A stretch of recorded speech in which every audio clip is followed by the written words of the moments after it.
CivilNet is here in Dilijan for the Armenian Society of Fellows, and I'm very pleased to be joined today by Boris Adjemian, a historian and also the director of AGBU's Nubarian Library in Paris.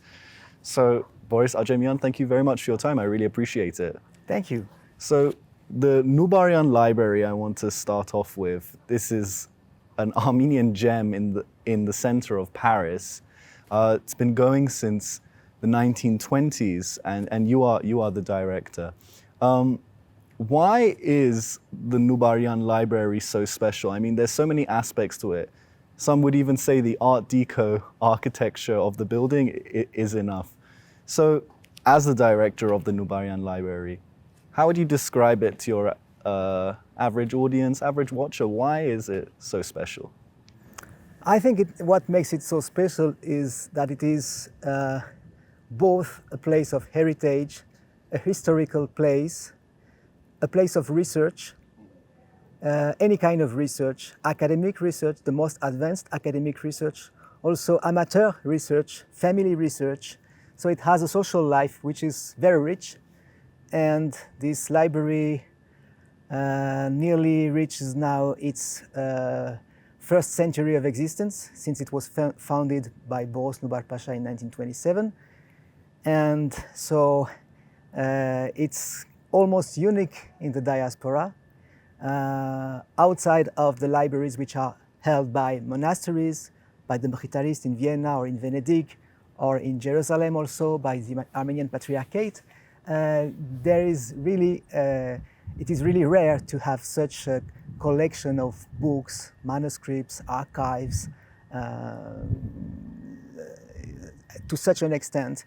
And also to have really a place of scientific research where researchers from everywhere in the world come to study new sources, undiscovered sources, understudied topics.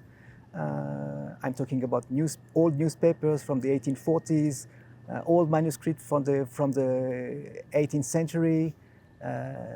People working on the genocide, of course, but not only on the genocide, also on Armenian art history. People from everywhere, as I said, of any nationality.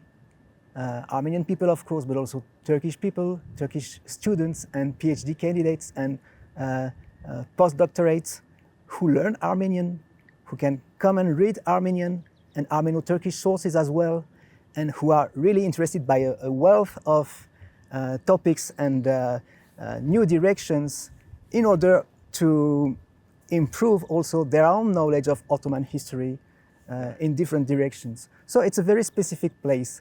And also what makes it very special, I think, as a place of heritage and a place of memory is that it was founded a few years after the Armenian genocide.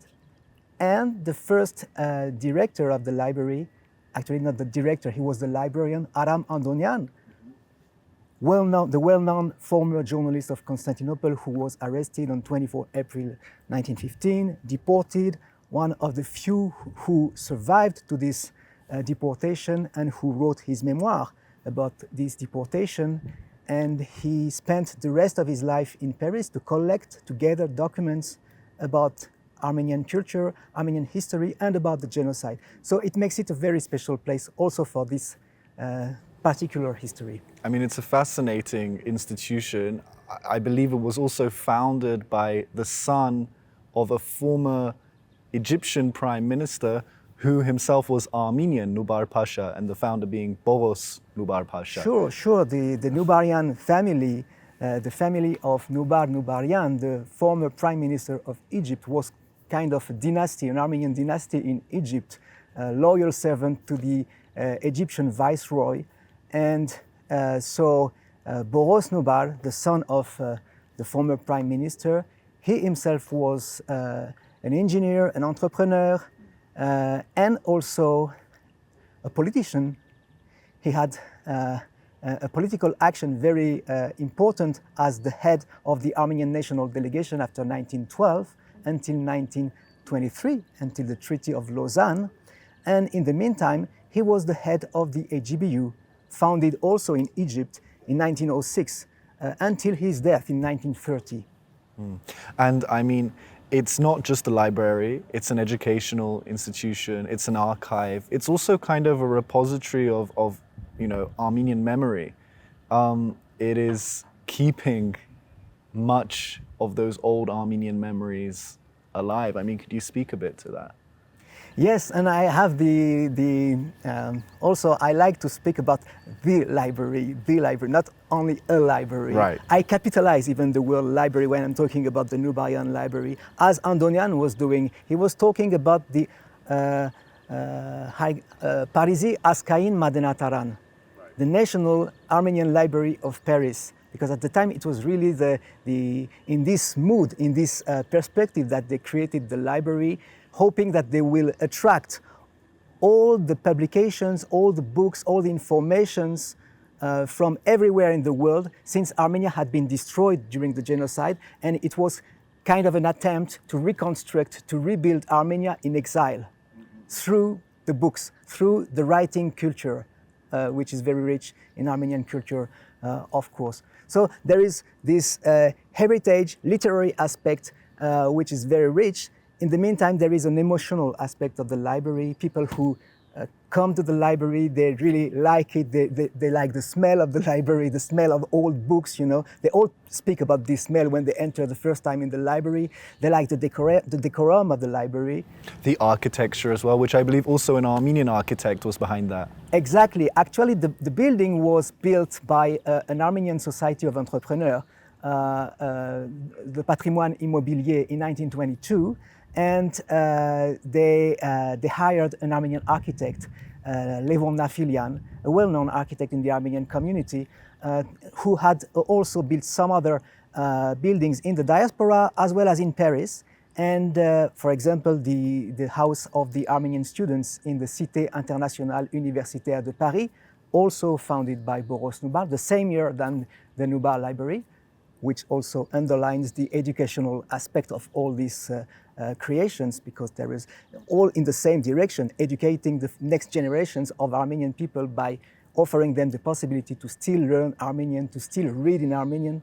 And yes, so this building is a beautiful building in this quarter of Paris. So generally it's strikingly beautiful, and people are amazed that there is this wealth of information of this unique library in this area, which can be unexpected for the average people. Right, and I would encourage our watchers to visit it if they are in Paris. It's also an example, I guess, of of diaspora legacy, of what the diaspora has been capable over the years. There's so much I could ask you about, even your trips, your study of the Armenians of Ethiopia, but for now, since we don't have too much time, what expertise from keeping the Nubarian Library going all these years can be shared with perhaps Armenian academics, Armenian libraries, Armenian institutions that are educational institutions? Obviously, we're here for the Armenian Society of Fellows, which one of their mission statements is to raise Armenia's educational and research sector to the next level. Could the Nubarian Library have a bigger role to play in this regard? Well, I hope, because the Nubarian Library is also a scientific institution. We publish a journal, for instance. We organize or co-organize scientific events such as symposiums. We have a lot of activities in the scientific domain.